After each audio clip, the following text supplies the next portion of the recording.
এজন্য কোনো ভূমিকা নিচ্ছি না। অনেকেই মনে করে যে 10, 15, 20 মিনিট তো ভূমিকাতেই যায়, ভূমিকা ছাড়াই আলোচনা শুরু করছি। সকলেই মনোযোগ সহকারে শুনব। আলোচ্য বিষয়টা বলি, তাহলে বোঝা সহজ হবে। ইলমে দ্বীন, কোরআন শিক্ষার গুরুত্ব, উলামায়ে কেরামদের মর্যাদা, উলামায়ে কেরামদের সম্মান, উলামায়ে কেরামদের গুরুত্ব সম্পর্কে কিছু আমি আলোচনা করব। সম্মানিত হাজিরিন, আল্লাহ পাক রব্বুল আলামিন সূরাতুল জুমারের 9 নম্বর আয়াতে বলেন, কুল হাল ইয়াস্তাবিল্লাযীনা ইয়া'লামুন ওয়াল্লাযীনা লা ইয়া'লামুন। কোরআনুল কারীমের মধ্যে যেখানে কুল শব্দটা আছে, এটার দ্বারা আল্লাহ তাআলা নবীকে আদেশ করেছেন। যত জায়গায় কুল আছে, আল্লাহ নবীকে আদেশ করে বলেন, নবীজি আপনি বলুন। কি বলবেন?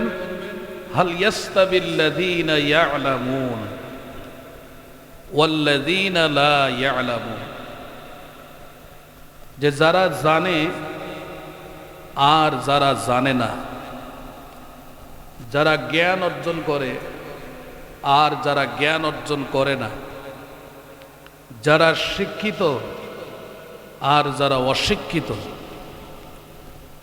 যারা দর্শন বিদ্যা শিখল আর যারা দর্শন বিদ্যা শিখল না। মোট কথা, যারা যেই লাইনেই শিক্ষা অর্জন করুক না কেন, আল্লাহ পাক এখানে ব্যাপকভাবে বলেছেন যে যারা জানে আর যারা জানে না, এই দুই দল কখনোই সমান হতে পারে না। বুঝে থাকলে আপনারা একটু জোরে আওয়াজ দিয়ে বলবেন, যারা শিক্ষিত আর যারা অশিক্ষিত, এই দুই শ্রেণীর মানুষকে কি সমান বলা যায়? পার্থক্য আছে না নাই? শিক্ষিত মানুষ যারা প্রাইমারি স্কুলের মাস্টার হয়েছে, ডাক্তার হয়েছে, মাস্টার হয়েছে, ইঞ্জিনিয়ার হয়েছে, বিসিএস ক্যাডার হয়েছে, প্রশাসনিক কর্মকর্তা, সৈনিক, মেজর, জেনারেল হয়েছে, যারা বলেন শিক্ষার বিনিময়ে তো তারা এই সমস্ত মর্যাদা পেয়েছে। জোরে বলেন ঠিক কিনা? মোট কথা, আল্লাহ বলেন যারা জানে আর যারা জানে না, তারা কখনোই সমান হতে পারে না। মুফাসসিরিন কেরাম এই আয়াতের ব্যাখ্যায় বলেন যে যারা জানে আর যারা জানে না, এই দুই দল যে কখনোই সমান না, এটা বিশেষ করে আল্লাহ তাআলা এখানে বান্দাদেরকে বুঝাইছেন। আল্লাহ মানুষকে বুঝাইছেন যে যারা ধর্মের জ্ঞান অর্জন করে আর যারা ধর্মের জ্ঞান অর্জন করে না, এই দুই দল কখনোই সমান হতে পারে না। আল্লাহ মূলত এটাই বুঝাইছেন। আমরা অন্যান্য শিক্ষাও নিতে পারি, কিন্তু এই আয়াতের ব্যাখ্যায় মুফাসসিরিনগণ লেখেন যে আল্লাহ কোরআনের শিক্ষাকে এখানে তুলে ধরেছেন, যে কোরআনের শিক্ষা যারা অর্জন করে আর যারা কোরআনের শিক্ষা অর্জন করে না, তারা কখনোই সমান হতে পারে না। কোরআনের উপর যদি বিশ্বাস থাকে, আল্লাহর উপর যদি ঈমান থাকে, পেছনে যারা আছেন, বাহিরে যারা আছেন, সবাই মনোযোগ দিয়া আমার কথাটা শুনে জোরে আওয়াজ দিয়ে বলবেন, যারা কোরআন জানে আর যারা কোরআন জানে না, তারা কি সমান হতে পারে? সেটাই যদি হয়, তাহলে এই আয়াতের ব্যাখ্যা থেকে আমাদেরকে নিতে হবে, যারা কোরআন শিখে নামাজ পড়ে, সূরা কেরাত শুদ্ধ করে নামাজ পড়ে, ওই শুদ্ধ তেলাওয়াতকারীর নামাজ আর একজন অশুদ্ধ তেলাওয়াতকারী, সাধারণ একজন নামাজি, তার নামাজ বলেন সমান হতে পারে? নাটা ধীরে বললেন কেন? জোরে বলেন। পারে না, কখনোই সমান হতে পারে না। কারণ শুদ্ধ করে তেলাওয়াত করে নামাজ পড়লে এই নামাজ আসমানের দিকে ওঠে, আর অশুদ্ধ তেলাওয়াত করে নামাজ পড়লে ওই নামাজির মধ্যে আল্লাহ তাআলা তাকে কালা পর্দা দিয়ে কি ঢেকে দেন যে তোমার নামাজ আসমানে উঠবে না, তোমার নামাজ এই জমিনেই থাকবে। অর্থাৎ তুমি নামাজ শুদ্ধ করো, শুদ্ধ তেলাওয়াত করে নামাজ পড়ো, তোমার নামাজ আসমানের দিকে উঠবে। জোরে কোন সুবহানাল্লাহ। সম্মানিত হাজিরিন, খেয়াল করুন, আমরা আল্লাহ পাকের কোরআনের শিক্ষা থেকে কিন্তু আমরা অনেক দূরে। কোরআন আমাদেরকে শিখতে হবে। আমাদের মধ্যে অনেক ভাইরা, আমার মুরব্বী বাবাজিরা এখানে আছেন, ডানে বামে সামনে পিছনে বা আরো দূর দূরান্তে আছেন, আপনারা মাইকের আওয়াজ শুনতেছেন, একটু মনোযোগ দেন। এই এরকম করে অনেকেই বলে যে জানার চেয়ে মানার দাম বেশি। কি বলে না? বলে। তা আমি বলি যে জানার চেয়ে মানার দাম বেশি। আমি বলবো শুধু মানার দাম বেশি না, দুইটাই বলতে হবে। জানা এবং মানা, এই দুইটাই যার মধ্যে থাকবে তারা হলো কামিয়াব, তারা হলো সফল কাম। কথা কেন জোরে বলেন, ঠিক কিনা? আমি অনেক জানি কিন্তু মানি না, তাহলে আমার জানা দিয়া কোনো কাজ হবে না। জোরে বলেন, কাজ হবে? আমি অনেক জানি কিন্তু মানি না, আমি অনেক জানি কিন্তু মানি না, তাহলে আমার এই এলেম দিয়া কোনো কাজ হবে না, আমার জানা দিয়া কোনো কাজ হবে না। তাহলে ওই এলেম অর্জন করে কোনো লাভ নাই যে আমল করে না, মানে না। তেমনি ভাবে যে ব্যক্তি মানে, ইবাদত করে, সারা রাত তাহাজ্জুদের নামাজ পড়ে, নামাজ পড়তে পড়তে কপালে কালো দাগ পড়ছে, কিন্তু দুঃখের বিষয় আল্লাহর বান্দা নামাজি আজ পর্যন্ত সূরাতুল ফাতিহা, সূরাতুল ইখলাস, কুল হু সূরা শুদ্ধ করে পড়তে পারে না। কোরআন হাদিস থেকে যতটুকু পাই, এই ব্যক্তির মানা দিয়েও কোনো কাজ হবে না। কথা কয় না? জোরে বলেন, ঠিক কিনা? তাহলে আমার আলোচনার পয়েন্ট বুঝে থাকলে বলুন, শুধু জানার নাম কামিয়াবি, আবার শুধু মানার নাম কামিয়াবি না। জানা এবং মানা দুইটাই যার মধ্যে থাকবে সে হবে কামিয়াবি, সে হবে সফল কাম। কথা কয় না? জোরে বলেন, ঠিক কিনা? আজকে আমাদের মধ্যে অনেক আল্লাহর বান্দা, আমার বাবাজিরা, মুরব্বী বাবাজিরা আছেন, সূরাতুল ফাতিহা যদি বলার জন্য বলা হয়, সূরা ফাতিহা 7টা আয়াতের মধ্যে 7 দুগুণা 14টা ভুল বেড়ায় কমপক্ষে। আলহামদুলিল্লাহ রব্বিল আলামিন। মনে কষ্ট নিয়েন না, আমি ইলমে দ্বীন শিক্ষার, কোরআন শিক্ষার গুরুত্ব বোঝানোর জন্য কথাগুলি বলতেছি, একটু বোঝার জন্য। আলহামদুলিল্লাহি রব্বিল আলামিন আর রহমানির রহিম মালিক ইয়াউমিদ্দিন ইয়াকা নাবুদু ওয়া ইয়াকা নাস্তাইন ইহদিনাস সিরাতাল মুস্তাকিম সিরাতাল লাযিনা আন'আমতা আলাইহিম। কথা বলে না? কি বলে? কি বলে না? গায়রিল মাগদুবি আলাইহিম ওয়ালাদ-দাল্লিন। ভুল এর মধ্যে তো অনেক হয়েছে। আবার আয়াতটাকেই পরিবর্তন করে সিরাতাল লাযিনা আন'আমতা আলাইহিম বলতেছে সিরাতাল লাযিনা আন'আমতা আলাইহিম। অনেকেই বলে, কি আপনাদের হাসির জন্য বললাম না বাস্তব এরকম করে?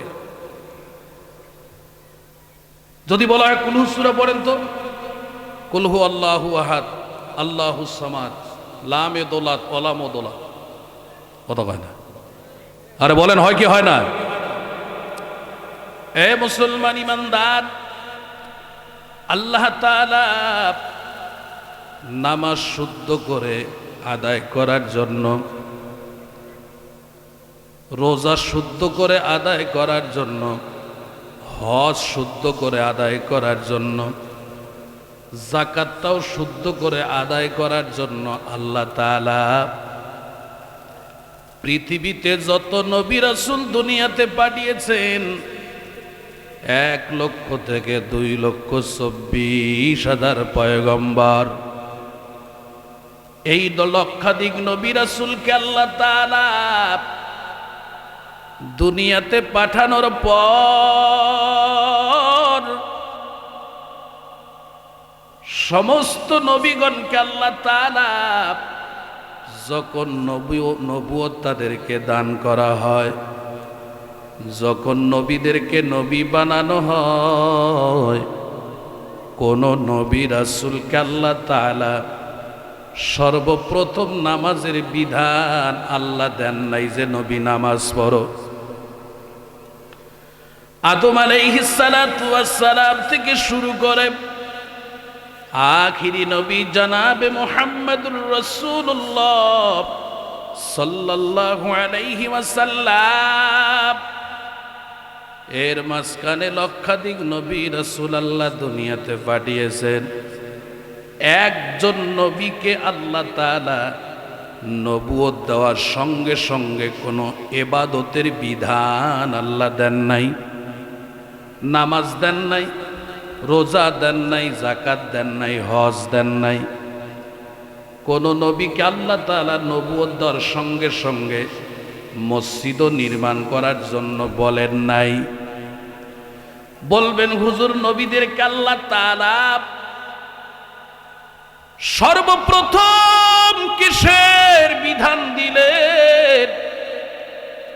সমস্ত নবী রাসূলকে আল্লাহ তাআলা নবুয়তের সূচনা, নবুয়ত দেওয়ার সঙ্গে সঙ্গে সমস্ত নবী রাসূলদের কিতাব, সমস্ত নবী রাসূলদেরকে আসমানি কিতাব দেওয়া হয়েছে।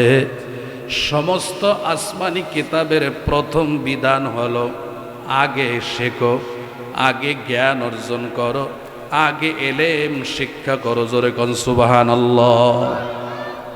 হয় না? আর একটু জোরে বলেন, আরো জোরে। বুঝে থাকলে জবাব দাও, আগে এলেম শিক্ষা না আগে ইবাদত? জোরে বলেন, আগে এলেম না আগে ইবাদত? সবাই কয় না। আরো জোরে বলেন, আগে এলেম না আগে ইবাদত? আগে এলেম শিক্ষার বিধান দিয়েছেন কে? কথা কেন? আরো জোরে বলেন কে? ও মুসলমান ইমানদার, যারা যেখানে আছেন মনোযোগ দিয়ে শুনিয়া লও। আমার আল্লাহ তাআলা সর্বপ্রথম শিক্ষার বিধান দিলেন আগে জানো, তারপরে মানো। না জানলে মানবা কি? নামাজ পড়াও ফরজ, নামাজ আবার পড়াও হারাম। নামাজ পড়া ফরজ, নামাজ পড়া কি? 24 ঘন্টার মধ্যে 5 ওয়াক্ত নামাজ পড়া ফরজ আল্লাহ করেছেন। এই 24 ঘন্টার মধ্যে 3 ওয়াক্ত নামাজ পড়া হারাম। কথা কয় না? কয় ওয়াক্ত নামাজ পড়া ফরজ, কয় ওয়াক্ত নামাজ পড়া হারাম? 3 ওয়াক্ত নামাজ পড়া হারাম। 24 ঘন্টায় 5 ওয়াক্ত নামাজ পড়া ফরজ। আজকে মুসলমান ভাইদের খবর নাই কোন 3 ওয়াক্ত নামাজ পড়া হারাম। আল্লাহ বলেন নামাজ পড়তেও বললাম, নামাজ পড়তে নিষেধ করলাম। এই জন্য আমার আল্লাহ বলেন নামাজ কোন ওয়াক্তে পড়া ফরজ, নামাজ 3 ওয়াক্ত পড়া হারাম। এটা আগে জানো কোন 3 ওয়াক্তে নামাজ পড়া হারাম। না জানলে তো মানতে পারবা না। এই জন্য আমার আল্লাহ কোরআনুল কারীমের সর্বপ্রথম আয়াত নাজিল করেন, ইকরা বিসমি রাব্বিকাল্লাযী খালাক।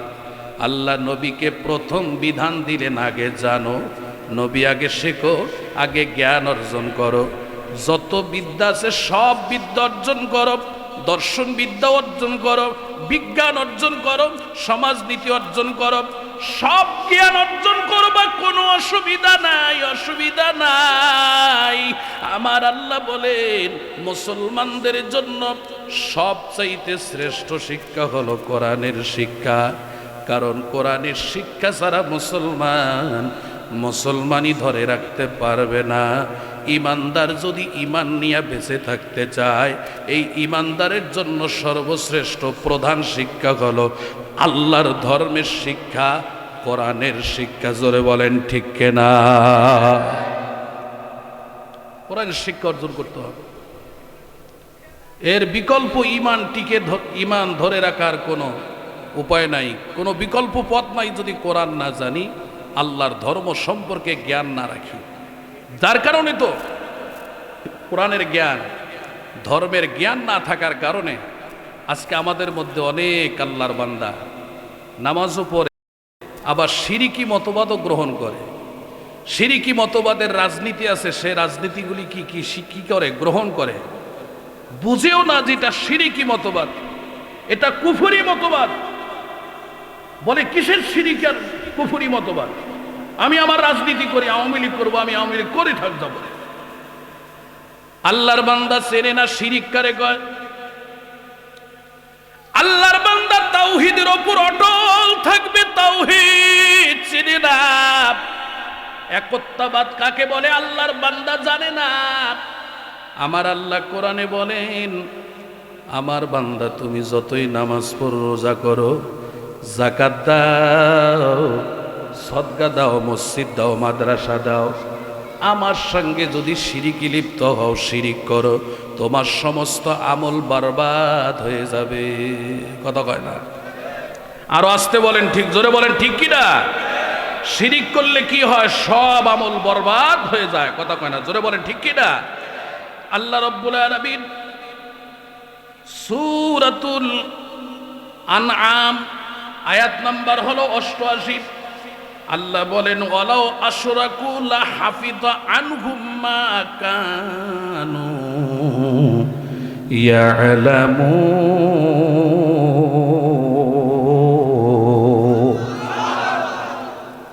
বান্দা তোমরা যদি শিরিক করো, শিরিকের মধ্যে লিপ্ত হও, নামাজ পড়তে পড়তে কপালে কালো দাগ ফালাইছো, এই কালো দাগ দিয়া কোনো কাজ হবে না। তাহাজ্জুদের নামাজ আল্লাহর বান্দা কাজা দেয় না, প্রতি বছরে চিল্লাও যায়। আল্লাহর বান্দা প্রতি বছরে বিভিন্ন পীরের দরগায়ও যায়, সব ঠিক, কিন্তু আল্লাহর বান্দা শিরিক কারে কয় শিরিক চেনে না। শিরিক চিনতে হবে, শিরিক জানতে হবে, কারণ সমস্ত গুনাহ আল্লাহ ক্ষমা করবেন, কিন্তু শিরিকের গুনাহ আল্লাহ ক্ষমা করবে। কথা কয় না? ক্ষমা করবে। ইন্নাল্লাহা লা ইয়াগফিরু আন ইউশরাকা বিহি ওয়া ইয়াগফিরু মা দুনা যালিকা লিমান ইয়াশা।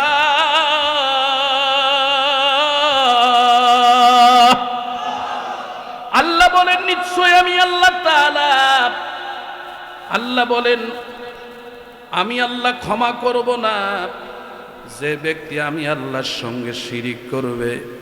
ওয়া ইয়াগফিরু মা দুনা যালিক, শিরিক ছাড়া যত গুনাহ করো না কেন, আমি আল্লাহ চাইলে তোমারে ক্ষমা করে দেব। চুরি করছো, গুনাহ মাফ করে দেব।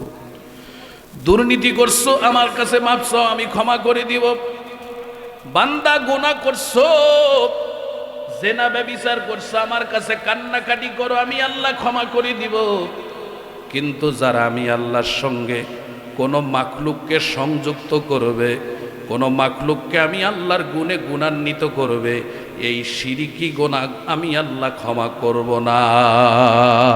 ঠিক কি না? কিন্তু আজকে অনেকে শিরিক চেনে না কারে করে। এই জন্য আল্লাহ বলেন, আগে শেখো, ঈমান শেখো, তাওহীদ শেখো, রিসালাত শেখো, শিরিক শেখো, বেদাত শেখো, এগুলা চেনো। আগে না চিনলে মানবা কি? এই জন্য তো নামাজও পড়ে।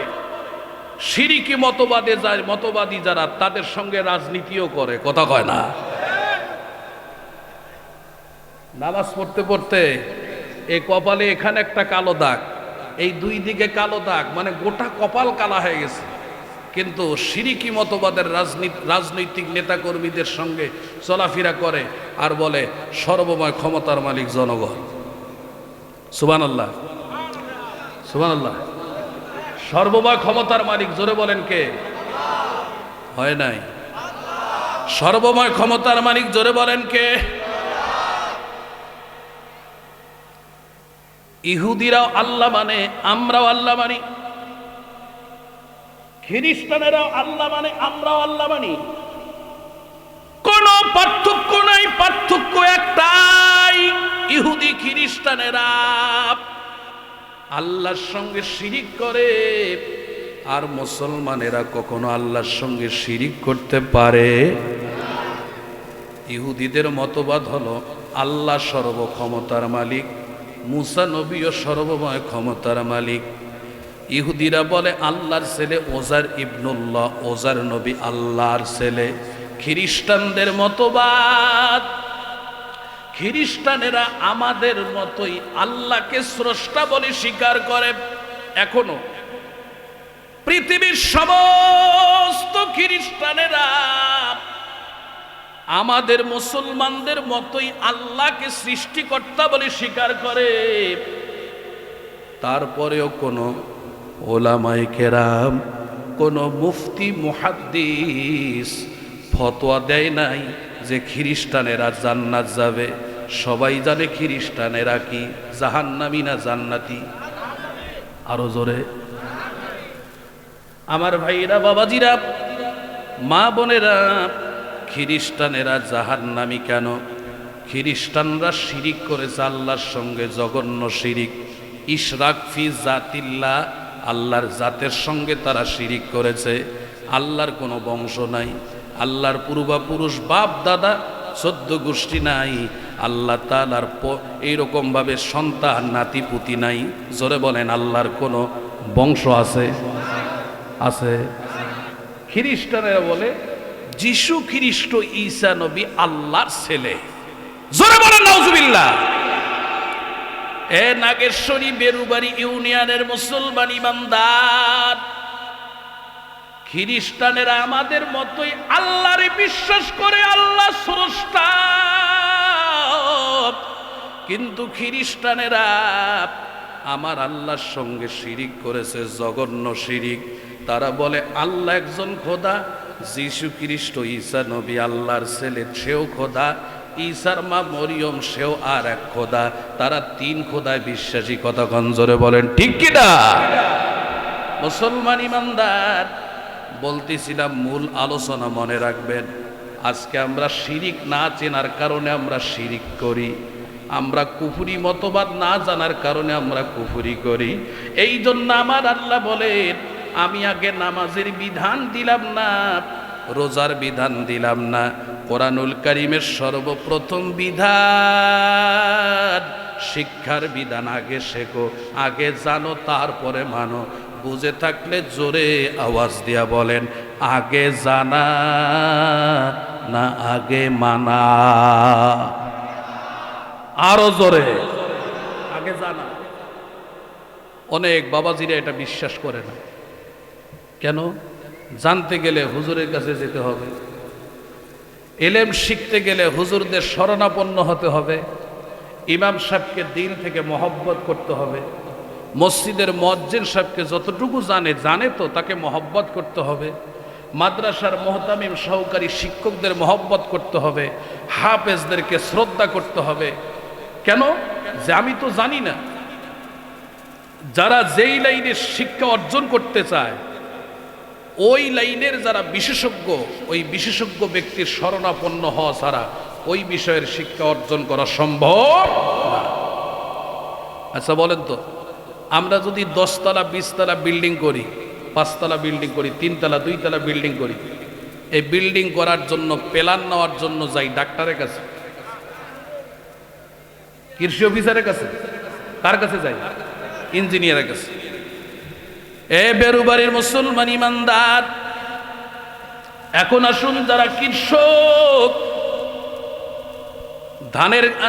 ধানের ফসল শেষ, এখন সামনে হবে আলুর ক্ষেত।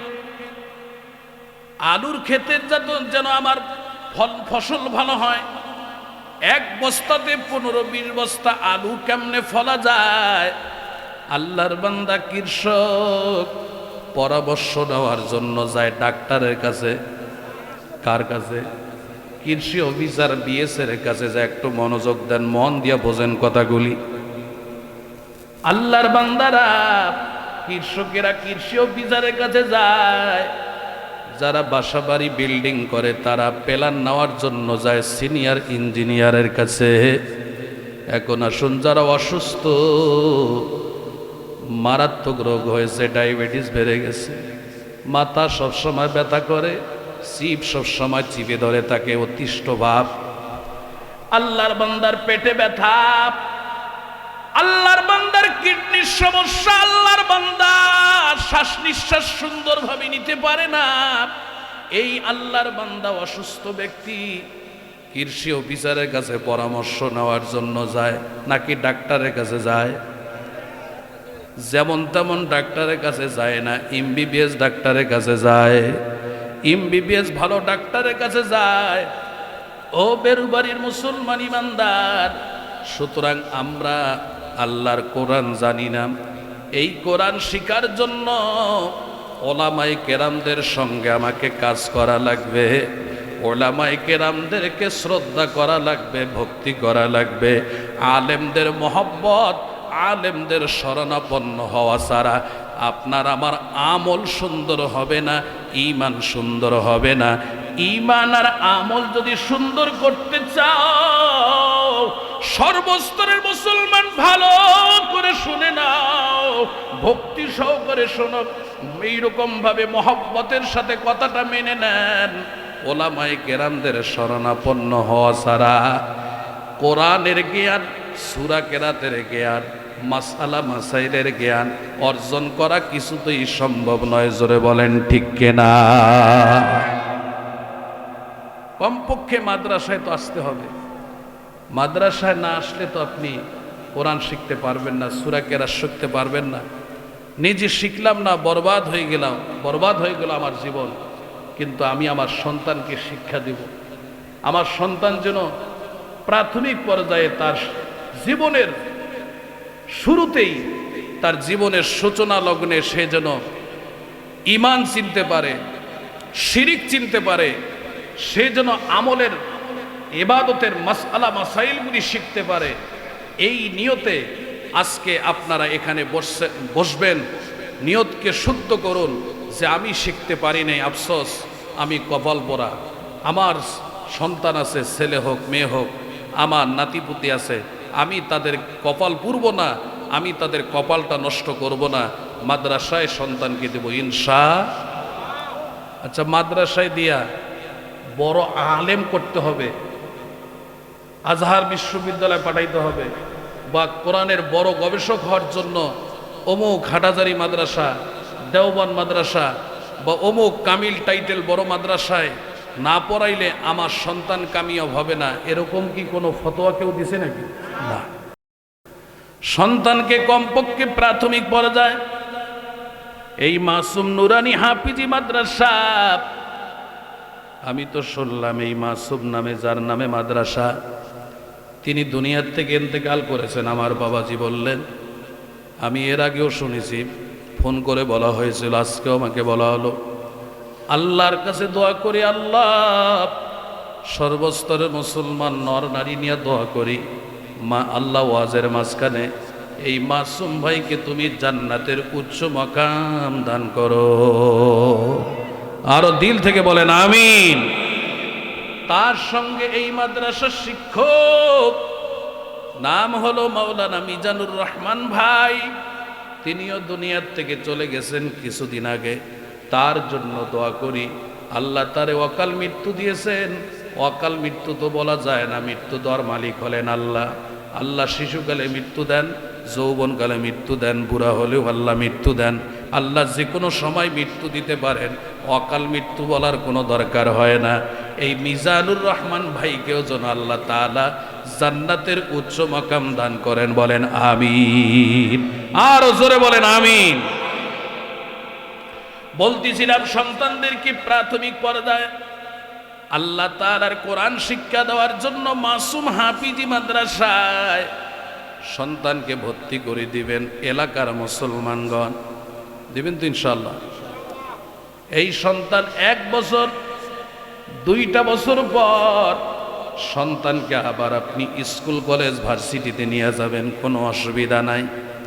সন্তানকে ডাক্তার বানাবেন, সন্তানকে মাস্টার বানাবেন, ইঞ্জিনিয়ার বানাবেন, বিসিএস ক্যাডার বানাবেন, প্রশাসনিক বড় বড় কর্তা বানাবেন। আল্লাহ যদি কবুল করে, যে চাকরিতে যাওয়ার আল্লাহ তার তৌফিক দিয়েছেন সেই চাকরিতে যাবে, কোনো অসুবিধা নাই। যাবে পুলিশে, অসুবিধা নাই। সেনাবাহিনীতে যাবে, অসুবিধা নাই। র্যাব বাহিনীতে যাবে, কোনো অসুবিধা নাই। কিন্তু সন্তানকে প্রাথমিক পর্যায়ে আল্লাহ তাআলার কোরআন শিক্ষার জন্য মাসুম হাফিজিয়া মাদ্রাসা বা আশেপাশে দূর থেকে যারা আসছেন, নিজ নিজ এলাকায় যেই মাদ্রাসায় আপনার সুবিধা হয় ওই মাদ্রাসায় দিয়ে আল্লাহর কোরআন শিক্ষা দিবেন। লাভ কি হবে? একটা লাভ, এই সন্তান যদি 2-3 বছর পড়িয়া আল্লাহর কোরআন শিখে কোরআনের হাফেজ হয়, এই সন্তান আপনার জানাজার নামাজের যদি ইমামতি করতে পারে, আমি মনে করি ওই বাবা সন্তানের জানাজার নামাজের ইমামতির বিনিময়ে বাবা সফল কাম, বাবা কামিয়াব। কথা হয় না? আর আসতে কোন ঠিক ঠিক কিনা? কারণ দুনিয়া তো থাকার জায়গা নয়, সবাই দুনিয়ার থেকে চলে যাব। নিজের সন্তান যদি জানাজার নামাজের ইমামতি করে, আমি ভাড়াটিয়া মৌলবি আব্দুল্লাহ আল হুসাইনি কত জানাজার নামাজ পড়াইলাম। পাগলাপীর কেন্দ্রীয় জয় মসজিদে জুমা পড়াই, প্রায় সময় জানাজার নামাজের ইমামতি করি। ও মুসলমান, কত মানুষ দুনিয়ার থেকে চলে যাচ্ছে। সবাই দুনিয়ার থেকে চলে যাব।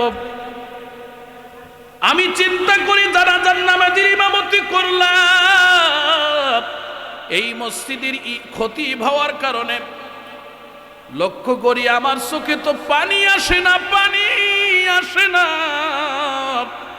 কিন্তু নিজের আব্বা জানের জীবনের কষ্ট যখন লক্ষ্য করি, নিজের মা কত কষ্ট করেছেন লেখাপড়া করার জন্য, মায়ের কষ্টর দিকে যখন লক্ষ্য করি, নিজের আব্বা জানের কষ্টর দিকে যখন লক্ষ্য করি, চোখে পানি ধরে রাখতে পারি না। চোখ থেকে না জানি মনের অজান্তেই পানি এসে যায়। আব্বা আম্মা এত কষ্ট করেছে, এত কষ্ট করে লেখাপড়া করাইলো, সেই আব্বা আম্মারে আল্লাহ তুমি জান্নাত দাও। মন বলে সন্তান হইয়া বাবা মার জন্য দোয়া করি, ওই মা বাবা অবশ্যই জান্নাতি। বলেন সুবহানাল্লাহ। আমি যেই কথাটা বলতে চাচ্ছিলাম, আমি অন্যের বাবা মার জানাজার নামাজের ইমামতি করি, ওই অন্যের বাবা মার জন্য চোখে পানি আসে না, এত চেষ্টা করি। ঘটনাক্রমে কোনোদিন আসতেও পারে, কিন্তু সব সময় আসে না। কিন্তু নিজের সন্তান যদি মা বাবার জানাজার নামাজের ইমামতি করে, ওই সন্তান চোখের পানি আটকাতে পারবে না। আপনার সন্তান যদি কোরআনের হাফেজ হয়, একটা সন্তান যদি কোরআনের আলেম হয়, আর সন্তান যদি মা বাবার লাশ সামনে নিয়ে জানাজার নামাজের জন্য ইমামতি করে, আমি গ্যারান্টি দিয়া বলতে পারবো ওই সন্তান চোখের পানি ধরে রাখতে পারবে না, চোখের পানি ধরে রাখতে পারবে না। মা বাবার জন্য বারবার আল্লাহর কাছে কান্নাকাটি করবে, আল্লাহ আমার আব্বা আম্মা বহু কষ্ট করে আমাদের কোরআনের হাফেজ বানাইলো, বহু কষ্ট করে আমার মা ডিম বেচা পয়সা, কদু বেচা পয়সা কষ্ট করে মা আমার মাদ্রাসায় পড়াইছে আমাকে, আল্লাহ মায়ের কবরটাকে জান্নাতের বাগিচা বানায় দাও। কলিদার টুকরা আব্বাজানের কবরটাকে জান্নাতের বাগিচা বানায় দাও। আপনার হাফেজ আলেম সন্তান, মাদ্রাসা পড়ুয়া সন্তান যখন এইভাবে কান্নাকাটি করে দোয়া করে দিবে, আপনার মতো আব্বা আম্মার কবরের আযাব আল্লাহ বন্ধ করিয়া দিবে। আর জোরে বলেন সুবহানাল্লাহ। সুতরাং নিয়ত করেন, একটা করে সন্তানকে মাদ্রাসায় দিবেন। এই সন্তানকে মাদ্রাসায় দিলে কি হবে? 1 নাম্বার গ্যারান্টি দিব, সন্তান আপনার আদর্শবান হবে, চরিত্রবান হবে। সন্তান প্রাথমিক পর্যায়ে মাদ্রাসায় দেওয়ার পর সন্তানকে স্কুল কলেজ ভার্সিটিতে নিয়ে যাবেন। এই সন্তান তার প্রাথমিক পর্যায়ে আল্লাহর কোরআন শিক্ষার কারণে এই সন্তান পরবর্তীতে আর বখাটে হবে না। কমপক্ষে সন্তান কোরআন সিনায় থাকার কারণে সন্তান বিড়ি সিগারেট খাবে না, এলাকার ময় মুরব্বীদের সঙ্গে বেয়াদবি করবে না। ও মুসলমান ভাইরা বাবাজিরা, আপনার সন্তান যদি প্রাথমিক পর্যায়ে মাদ্রাসায় করে আল্লাহর কোরআন শিখতে পারে, এই সন্তান মা বাবার সঙ্গে খারাপ আচরণ করবে না, কোনো জিনিস বায়না ধরে সন্তান মা বাবাকে হত্যা করবে না, খুন করবে না। এটা গ্যারান্টি দিলাম। সন্তানকে মাদ্রাসায় দিবেন, আপনার পরিবার শান্তিতে থাকবে, আপনি শান্তিতে থাকতে পারবেন, আত্মীয় স্বজন এই সন্তানের দ্বারায় শান্তি পাবে ইনশাআল্লাহ। বলেন ইনশাআল্লাহ, আরো জোরে বলেন ইনশাআল্লাহ।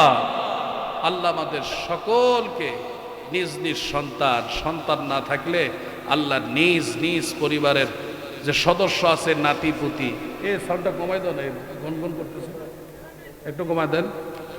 আমি সকলকে দাওয়াত দিলাম সন্তানদেরকে মাদ্রাসায় দিবেন ইনশাআল্লাহ। বলেন ইনশাআল্লাহ, আরো জোরে বলেন ইনশাআল্লাহ। আল্লাহ তাআলা কবুল করো, জোরে কোন আমিন। বুঝে থাকলে একটু দিল থেকে মহব্বত করে বলুন, আগে জানা না আগে মানা। আল্লাহ বলেন নবীজি, কুল হাল ইয়াস্তাবিল্লাযীনা ইয়ালামুন ওয়াল্লাযীনা লা ইয়ালামুন, বলুন যারা জানে আর যারা জানে না তারা কখনোই সমান হতে পারে না। সুতরাং যারা কোরআন জানবে আর কোরআন যারা জানবে না তারা সমান হতে পারে না। সম্মানিত হাজিরিন, কোরআন শিক্ষার গুরুত্ব দিবেন। আমি কোরআন শিক্ষার গুরুত্বের জন্য আমি কথাগুলি বললাম। আমাদেরকে ঈমান চিনতে হবে, শিরিক চিনতে হবে, তাওহীদ রিসালাতের উপর যদি অটল থাকতে চাই, এগুলি আমাদেরকে জানতে হবে, চিনতে হবে। না জানলে না চিনলে হবে না। আর একটা করে সন্তানকে, আমার কপাল নষ্ট হয়েছে, সন্তানের কপালটা আমি নষ্ট করব না। সন্তানকে মাদ্রাসায় দিয়া প্রাথমিক পর্যায়ে তাকে কোরআন শিক্ষা দিব। আচ্ছা বলেন তো, সকালবেলায় যদি আপনি পান্তা ভাত খান, দুপুরে যদি আপনি কোরমা পোলাও খান, বলেন এই গ্যাসটা আসবে কিসের সারাদিন? সকালবেলায় যে পান্তা খাইছেন, পেঁয়াজ খাইছেন, সারাদিন ওই ঢেকুসটা, ওই গ্যাসটা আসবে। আপনি পরবর্তীতে 11টা 12টা 2টা 3টা 4টার সময় আপনি বিরিয়ানি খান, কোরমা খান, যা খান না কেন, কিন্তু আপনার ভেতর থেকে ঢেকুস অর্থাৎ যে গ্যাসটা আসে, এই গ্যাসটা কিন্তু সকালবেলার খাওয়াটাই আসবে। কথা বলে ঠিক কিনা? এ মুসলমান ভাইরা, ও মুসলমান বাবাদিরা, সন্তানকে যদি প্রাথমিক পর্যায়ে আল্লাহর কোরআন শিক্ষা দেন, এই সন্তান তার প্রাথমিক পর্যায়ে কোরআন শিক্ষার কারণে সন্তান পরবর্তীতে আর নাস্তিক হবে না, ধর্ম নিরপেক্ষবাদে মতবাদী হবে না, সন্তান কোনো শিরিক করবে না, সন্তান আপনার হবে আদর্শবান, চরিত্রবান। তার কারণ সন্তান তার জীবনের শুরুতেই আল্লাহর কোরআন সিনায় ধারণ করেছে। সুতরাং সন্তানকে প্রাথমিক পর্যায়ে আল্লাহর কোরআন শিক্ষা দিবেন। বলেন ইনশাআল্লাহ। ছোট্ট একটা ঘটনা বলি, এই কোরআন শিক্ষার কি ফজিলত। ইরাকের বাগদাদে একটা মাদ্রাসা ছিল, এই মাসুম হাফিজিয়া মাদ্রাসার মতো। ওই মাদ্রাসার মধ্যে অনেক ছাত্ররা লেখাপড়া করত, কোরআন অধ্যয়ন করত। ছাত্রদের মধ্যে একটা ছাত্র ছিল ক্লাসের মধ্যে 1 নাম্বার, সবচেয়ে মেধাবী। এই মেধাবী ছাত্রটার একটা দোষ, ছাত্রটা সবার পিছনে ক্লাসে বসে, সামনে বসে না। শিক্ষকদের একটা অভ্যাস, ভালো ছাত্রদেরকে সামনের টেবিলে নেয়। কেন? শিক্ষকদের ক্লাস করতে সুবিধা হয়। এটা মাদ্রাসা বলেন, স্কুল কলেজ ভার্সিটি বলেন, সব প্রতিষ্ঠানেই এই নিয়ম, ভালো ছাত্রদের সামনের টেবিলে নেওয়া হয়। এটাই নিয়ম। কারণ প্রশ্ন করলে ভালো ছাত্ররা অনেক সময় শিক্ষকদেরকে প্রশ্নের উত্তর দিয়ে দেয়, বিভিন্ন প্রশ্ন করে, তাকেও প্রশ্ন করা হয়, সেও প্রশ্ন করে, শিক্ষকও প্রশ্ন করে। এই জন্য ভালো ছাত্রদেরকে সামনের টেবিলে নিতে হয়। তো হুজুর দেখেন ওই ভালো ছাত্র সবার পিছনে বসে। একদিন 2 দিন 3 দিন দেখার পর বললেন, বাবা তুমি সবার পিছনে বসো কেন? তুমি সামনের টেবিলে বসবা। তুমি ক্লাসের মধ্যে 1 নাম্বার, মেধা তালিকায় তুমি 1 নাম্বার, তোমার পিছনে বসা মানায় না, সামনের টেবিলে বসবা। বলেন আলহামদুলিল্লাহ। ছাত্র ভাইরা, অনেক সময় আমরা মাদ্রাসার ছাত্র ভাইরা বা স্কুল কলেজের ছাত্র ভাইরা অনেক সময় আমরা পিছনে বসার চেষ্টা করি, কেন? ওই একটু টোকলা টুকলি করা হবে, গুতাগুতি করা হবে, শয়তানি হবে, সামনের টেবিলে বসি না। শিক্ষক যদি সামনের টেবিলে ডাক দেয়, সামনে ছাত্ররা লেখাপড়া বোঝে ভালো, পেছনে যারা বসে এরা হলো ডামিস। কথা কনা ঠিক কিনা? সবসময় সামনের টেবিলে বসার চেষ্টা করবেন, তাহলে শিক্ষকের সরাসরি আপনি কথাগুলি বুঝতে পারবেন। পিছনের তুলনায় সামনের টেবিলে বেশি বোঝা যাবে। হুজুর বললেন, বাবা তুমি ক্লাসের মধ্যে 1 নাম্বার, তুমি কেন পেছনের টেবিলে বসো?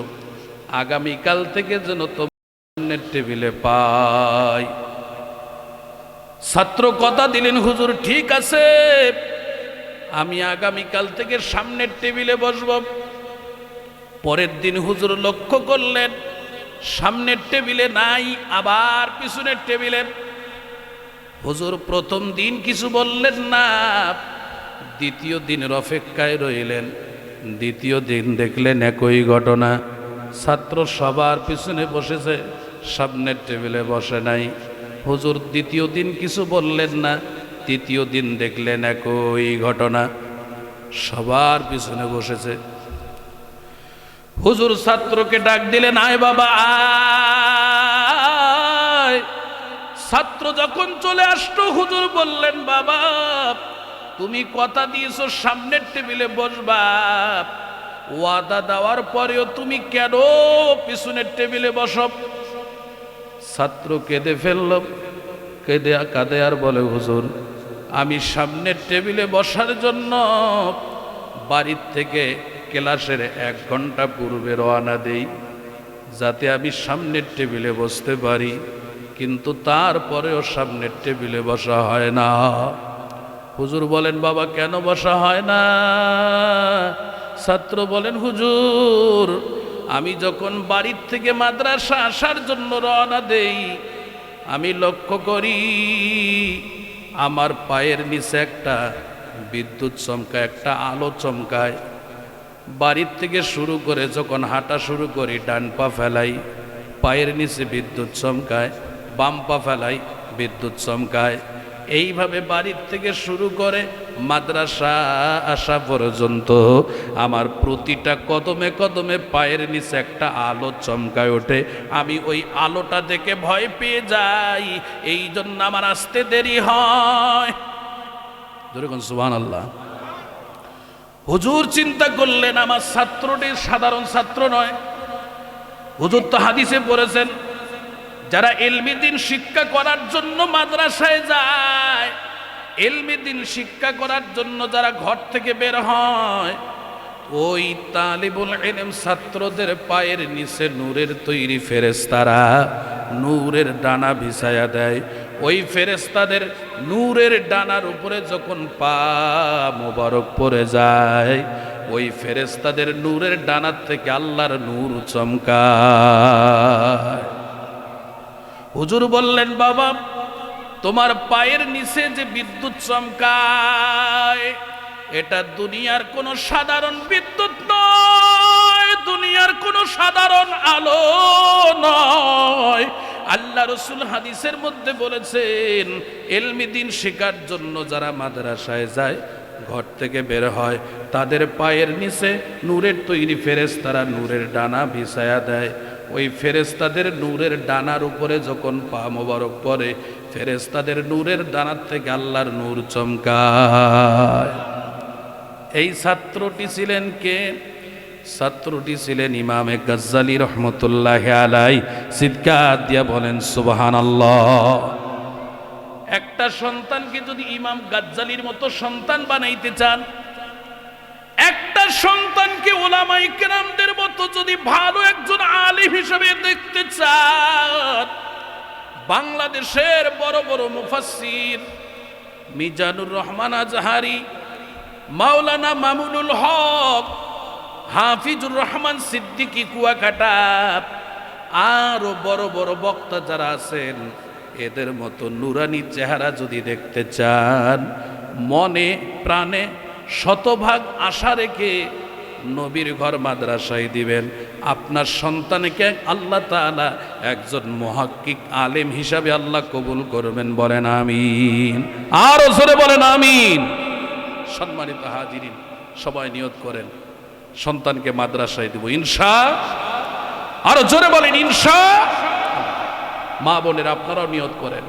আমার মায়েরা, আজকে অনেকে সংসার জীবনে অশান্তি ভোগ করেন কেন? অনেকে বলে স্বামী ভালো না, স্বামী আমার আদর্শবান চরিত্রবান নয়। মায়েরা, আপনাদেরকে আমি একটু পরে, এই কয়েক মিনিট পরে বলে দেব, এমন একটা আমল শিখিয়ে দেব, যেই আমলটা যদি আপনি করতে পারেন, স্বামীকে করাতে পারেন, আপনার স্বামী আদর্শবান চরিত্রবান হবে, সংসারে কোনো প্রকার গরমিল থাকবে না, সংসারে কোনো অশান্তি থাকবে না, সংসারে শান্তি বিরাজ করবে।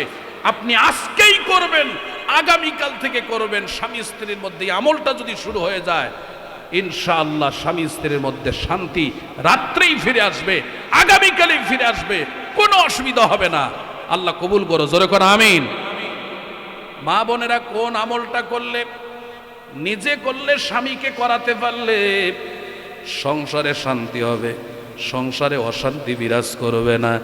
আমলটা আমি 2-4 মিনিটের ভেতরে বলে দেব। আপনাদের জন্য একটা ছোট্ট আমল বলবো। আমার নবী বলেছেন, শুক্রবার যদি একটা আমল কেউ করতে পারে,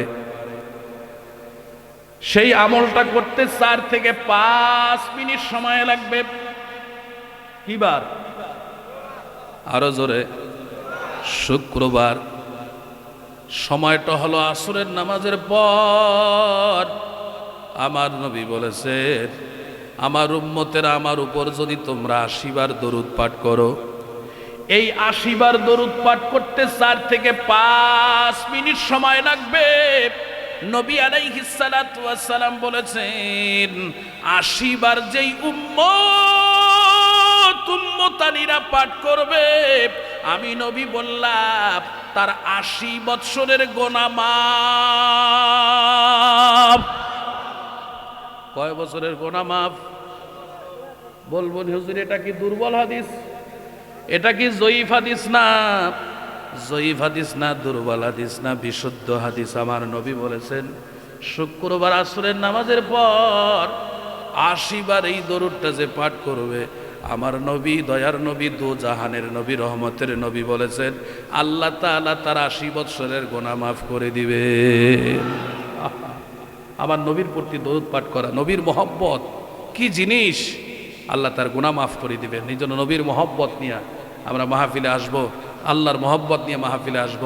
সম্মানিত হাজিরিন, সেই নবীর মহব্বতেই এই মাসুম নুরানি হাফিজিয়া মাদ্রাসা, এই হাফিজিয়া মাদ্রাসার জন্য, এই মাসুম হাফিজিয়া নুরানি মাদ্রাসার উন্নতি কল্পে আপনাদের কাছ থেকে, এই মাদ্রাসায় অনেক ইতিম, অসহায়, গরিবের সন্তানেরা বেশি লেখাপড়া করে, এসে খোঁজ নেবেন, দেখবেন কারো বাবা রিক্সা চালায়, ভ্যান চালায়, দিন মজুর করে, ঢাকায় গার্মেন্টস করে, বেশিরভাগ শতকরা 80-90 ভাগ বাচ্চা থাকে, গরিবের সন্তান, অসহায় মানুষের বাচ্চাগুলি থাকে। সে অসহায়দের জন্য আমরা যদি একটু সহায় হতে পারি, আল্লাহ রসুল বলেছেন, কোন আলেমান, হয় আলেম হও, আলেম যদি হতে না পারে, ও মুতাআল্লিমান, আলেমের ছাত্র হও। কোনো কারণবশত আলেমের ছাত্র হতে পারো নাই, আমার রসুল বলেন, আও মুহিব্বান, মহব্বত করো, মুস্তামিয়ান, তারা যা বলে সুপরামর্শ দেয় সেটা শোনো। কি হবে? আল্লাহ রসুল বলেন তুমি কামিয়াব হয়ে যাবে, জান্নাতি হয়ে যাবে। বলেন সুবহানাল্লাহ। সুতরাং আমি বলবো, আল্লাহর বান্দারা, কয়েকজন আল্লাহর বান্দা মাসুম হাফিজি মাদ্রাসার জন্য, কলিজার টুকরা আব্বা আম্মার জন্য, তাদের রুহের মাগফিরাত, খালু, বিশেষ করে বাপ বেটা, মা বেটি একসঙ্গে সিনেমা দেখে, ল্যাংটা ছায়া ছবি দেখে, এরা হলো ডন মাইন্ড পরিবার, মানে কোনো মাইন্ড করে না, কথা কয় না, হ্যাঁ ঠিক কিনা?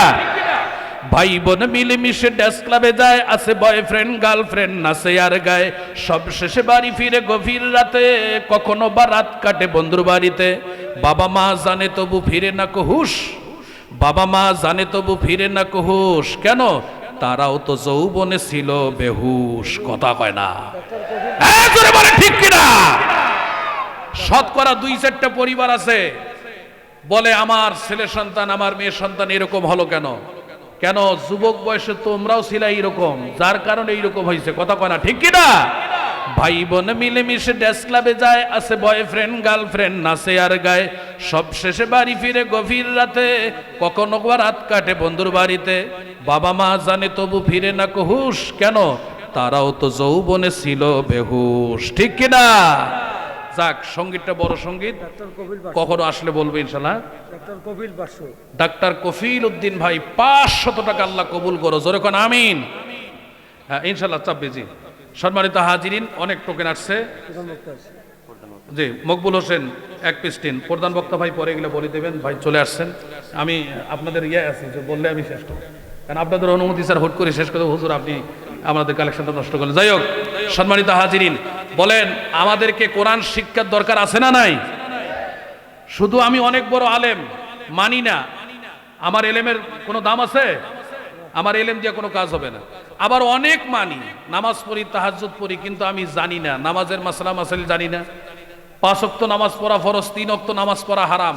সূর্য উঠার সময়, সূর্য যখন উদয় হয় সেই সময় নামাজ পড়া হারাম, যখন লাইট ডিসাইড হয় পূর্ব দিকে লাল লাল হয় না, সূর্য উঠার সময় নামাজ পড়া হারাম। সূর্য মাথার উপরে যখন খাড়া হয় 12টার দিকে, তখন নামাজ পড়া কি হারাম, নিষেধ, আল্লাহ নিষেধ করছেন। সূর্য ডুবার সময় নামাজ পড়া হারাম। তাহলে কয় ওয়াক্ত নামাজ পড়া ফরজ, কয় ওয়াক্ত নামাজ পড়া হারাম? তাহলে কি 5 ওয়াক্ত নামাজ পড়া ফরজ এটা জানি, কিন্তু 3 ওয়াক্ত হারাম এটা জানি না। এই জন্য আমাদেরকে আল্লাহ বলছেন আগে জানো তারপরে মানো। আল্লাহ আমাদের সকলকে জানার গুরুত্ব দেওয়ার তৌফিক দান করুন, বলেন আমিন। জানার জন্য ওলামায়ে কেরামদের শরণাপন্ন হতে হবে, মাদ্রাসায় আসতে হবে। সম্মানিত হাজিরিন, কিয়ামতের ময়দানে কোরআনের চেয়ে সুপারিশকারী আর কোনো বস্তু হবে না। মা মিন শাফিইন আফজালু মানজিলাতান ইনদাল্লাহ ইয়াউমাল কিয়ামা লা নাবিয়্যুন ওয়ালা মালাকুন ওয়ালা গায়রু। আল্লাহ রাসূল বলেন কিয়ামতের ময়দানে কোরআনের চেয়ে সুপারিশকারী আর কোনো বস্তু হবে না আল্লাহর নিকট।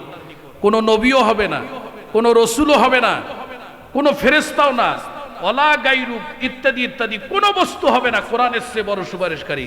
সুতরাং আমরা কোরআনের রাজ কায়েম করার জন্য আমরা সবাই চেষ্টা করব যে কোরআন হবে শ্রেষ্ঠ সুপারিশকারী।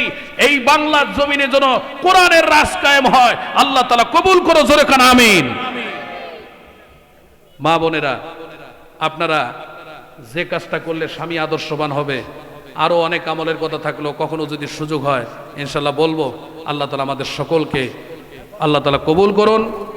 আল্লাহ তাআলা আমাদের সকলকে আখিরি মোনাজাত পর্যন্ত থাকার তৌফিক দান করুন, বলেন আমিন।